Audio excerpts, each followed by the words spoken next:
दोस्तों सोचो, अगर आप किसी जंगल में पैदा होते, बिना किसी स्कूल, बिना किसी किताब, बिना किसी टीचर के, तो आप दुनिया के बारे में क्या जानते?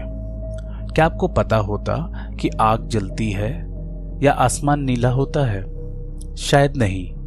आपको जो भी पता चलता वो आपके अनुभवों के जरिए ही पता चलता। देखकर, महसूस करके, चख कर और सुनकर। यही सीधा सा थॉट बन गया एक बड़ी सी फिलॉसफी का फाउंडेशन, जिसका नाम है एम्पिरिसिज्म। एम्पिरिसिज्म का मतलब है नॉलेज थ्रू एक्सपीरियंस। इस फिलॉसफी का मानना है कि इंसान जो कुछ भी जानता है वो उसके अनुभव से ही जानता है, ना कि किसी जन्मजात लॉजिक या डिवाइन नॉलेज से।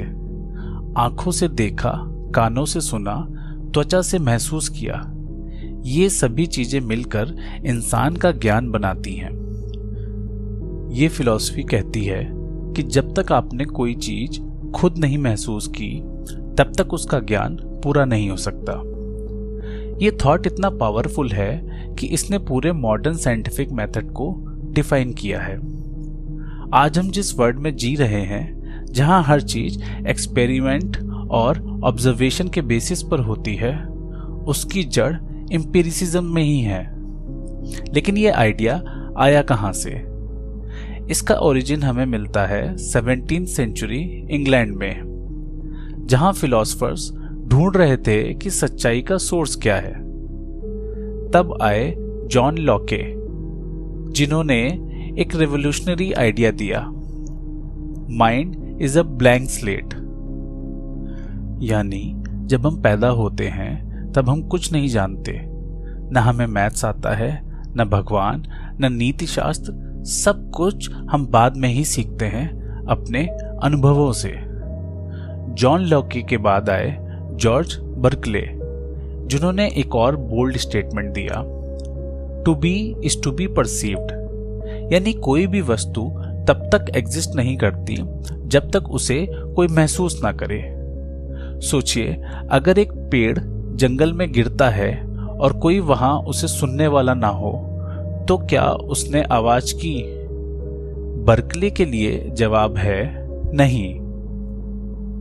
फिर आते हैं डेविड ह्यूम, जिन्होंने एम्पिरिसिज्म को और भी लॉजिकल और स्ट्रिक्ट बना दिया।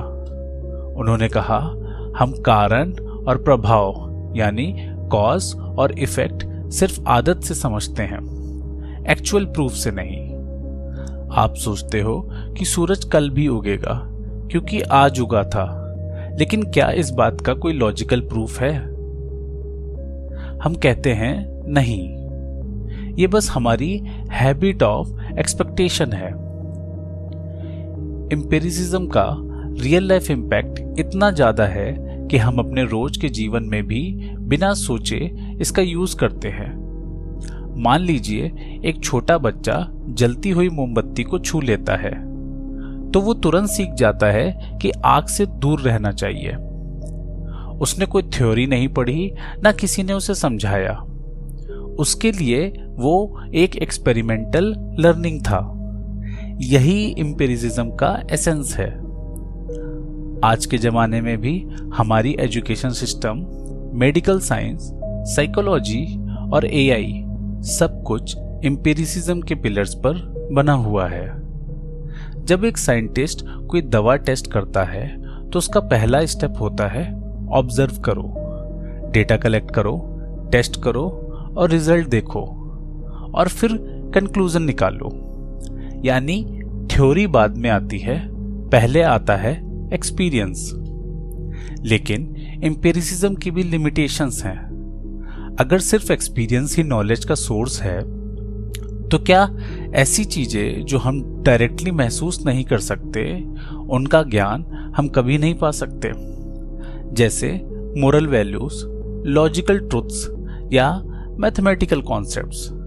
क्या 2+2=4 सिर्फ इसलिए सच है क्योंकि हमने बार बार गिनना सीखा, या इसमें कोई लॉजिक भी इन्वॉल्व है? यहां आकर रैशनलिस्ट फिलोसफर्स एम्पिरिसिज्म के मानने वालों से डिसएग्री करते हैं। एम्पिरिसिज्म एक तरह से हमें ये सिखाता है कि truth is not out there in abstract ideas, truth is here in your lived experiences. जब तक आप खुद उस रास्ते पर नहीं चले तब तक आप उस रास्ते के खतरनाक मोड़ समझ नहीं सकते।